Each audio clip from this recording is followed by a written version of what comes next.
Mahalakshmi recording studio Dumarsan.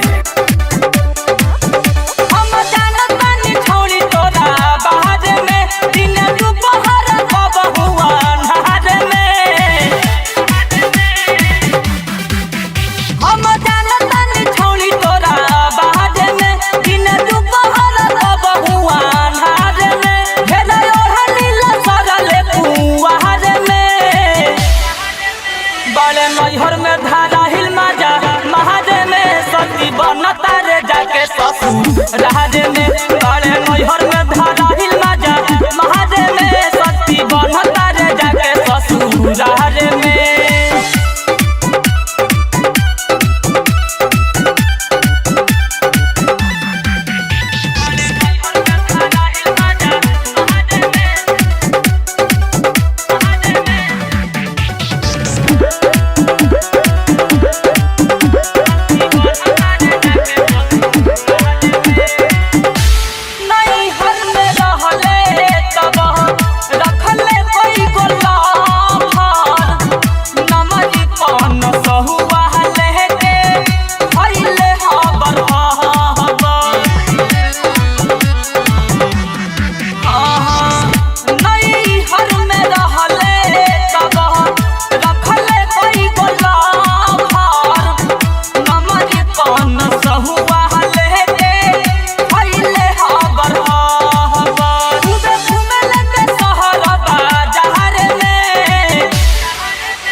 नैहर में धारा हिल माजा मारे में सती बनता रे जाके ससुर राजे में बड़े नैहर में धारा हिल माजा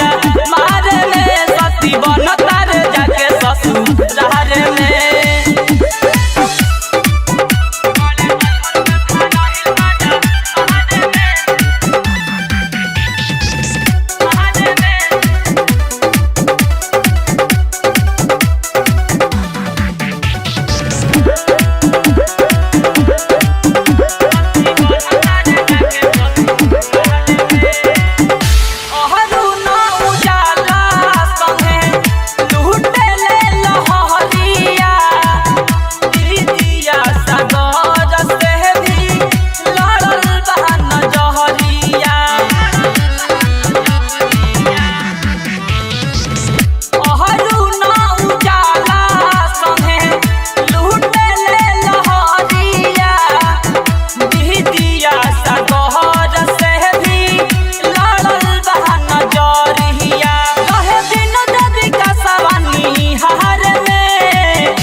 नैहर में धारा हिल माजा महाजे में सती बनता रे जाके ससुर राजे में बड़े नैहर में धारा हिल माजा महाजे में सती बनता रे जाके ससुर राजे में। Mahalakshmi recording studio